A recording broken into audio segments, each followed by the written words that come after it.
Well, look who it is. Look who came crawling back before Game 2 of the Stanley Cup Final. Look who came back for one last hate watch before strolling into their uneventful weekend. But don't worry, I'm happy to have you. I know the deal.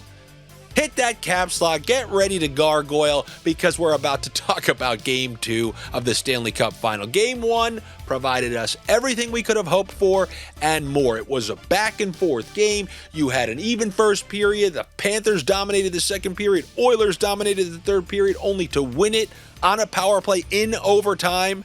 Just like I thought they might have done. That power play was a key part of Game 1 on both sides. The Edmonton penalty kill did let them down in Game 1, but the power play did end up coming through for them when they needed it the most.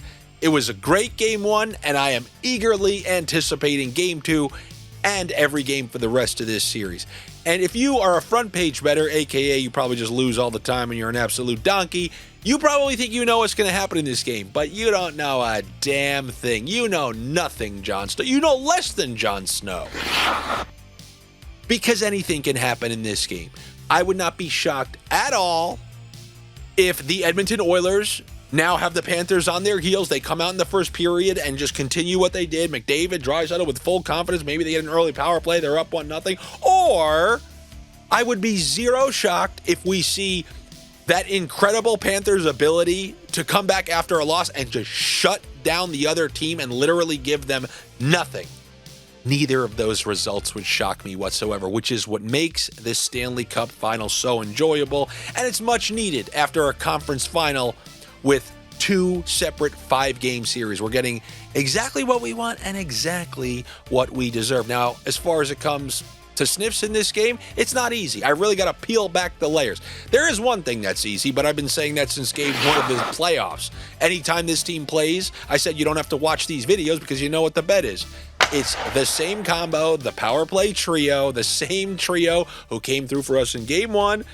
They'll probably come through for us in Game 2, but that is Evan Bouchard, Leon Draisaitl, Connor McDavid. The same assortment of bets that we've been taking every single game that the Oilers play, and that is Evan Bouchard for a point, Connor McDavid for an assist, Leon Draisaitl for a point, Evan Bouchard for an assist. That's it.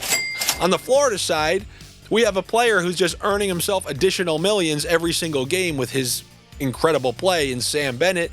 I mean, if he's going to take those millions, we don't know. If I was him, I think maybe, take a little pay cut, stay in Florida, and stay in a system that works. Don't go cash grab like Nazem Kadri and then rot away somewhere in Calgary. Although, you already remember what rotting away in Calgary felt like.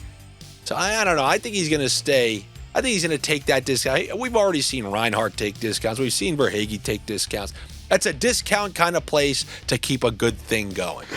Anyway, with that said, I like Sam Bennett to continue his production. That second line with Verhaeghe and Tkachuk has been pretty productive all playoffs long as they've been together. The only thing we kind of got to worry about is if Carter Verhaeghe sometimes, as we saw in Game 5 against Carolina, if they need a little switch of momentum, they'll send him up to the top line with Barkov and Reinhart and then send Rodriguez down. So we do kind of got to make sure that they're still playing together, but I want to go with Verhaeghe and Bennett both for a point. That will be my little combo on the Panthers side while they're playing real well.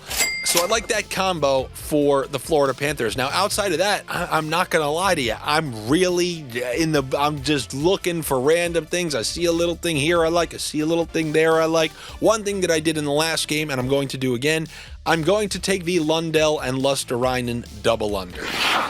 Both of these guys are no longer on either power play. Like Lundell used to have some power play 2-time. He's now off of that. So when we have two line 3 guys who you can take for unders, and I know that is a very good line, but you get both of those guys at plus 120, I think it's a pretty good bet. On the other side, for example, if you took the double under on Henrique and Connor Brown, that's like minus 160. So the fact that Lundell and Luosterainen, not on either power play, they're going to have to burn you at even strength, you can get them at like a plus 110. I think that's a pretty decent calculated sniff. So I will take that double under for Florida. And then outside of that, I really got to do some digging. I got to do some deep bunker digs. So typically what I like to do is, okay, is there anything that's been steady for a while? Are there any trends I could find that I could somewhat agree with?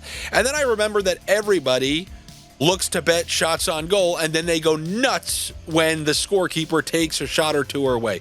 They curse that they're never going to take shots on goal again, and then they proceed to do it anyway. So go ahead, let's take shots on goal again, but rather than side with the half that you people believe is rigged, how about we side with the scorekeeper and we take a couple unders? Let's look at a couple guys who haven't been clearing their shots on goal total and maybe ride the under on them. Did it work in game one? No, it did not. But remember, that's the problem with overtime as well. When these games go to overtime, you can just say goodbye to any sort of under on shots on goal. But I'm still going to roll these ones out there. I got one guy on each team. 9 of their last 10, neither of them have topped their shots on goal total. On the Edmonton side, I'm looking at D.Nurse, under 1.5 shots on goal. Kind of makes sense. You get Ekholm back. He's obviously been contributing offensively as his points in a couple of straight now. So there's less of a need for D.Nurse to contribute from the back end. They have so many offensive defensemen to begin with. Wallman, Klingberg, Bouchard. These guys are all pretty good offensively, so the need for Nurse to contribute from the back end kind of has gone down since the previous round. I'm going to go with that under 1.5 and take the under 0.5 point for him as well. Little same game parlay, unders on Nurse. And then on the other side, G.Forsling. I loved that bet. Marchand, more shots on goal than Forsling over the course of the series. Marchand had 3 in game 1. Forsling had 1. Marchand had a shot on the power play, and that's exactly why I took him in that head-to-head bet. And moreover, Forsling hasn't been shooting a ton. I think one time in his last 10 games, he's cleared 1.5. So with him not really contributing all that much offensively, although he will from time to time, I'm going to go with his under 1.5 shots on goal as well. And just like Nurse, I will take his under 0.5 point. Neither of those guys are on either power play. We can kind of hope they stay off the score sheet, both with the shots on goal and the point. Let's go under 1.5 shots on goal for G.Forsling and the under 0.5 point. Do I love it? No. No, all the big bets have already been hit for you guys. All the major things have already happened. We had the Panthers to win the East. That's a done deal. We've even locked up the Conn Smythe now. We had that plus 550 McDavid. That's what we put the stack on.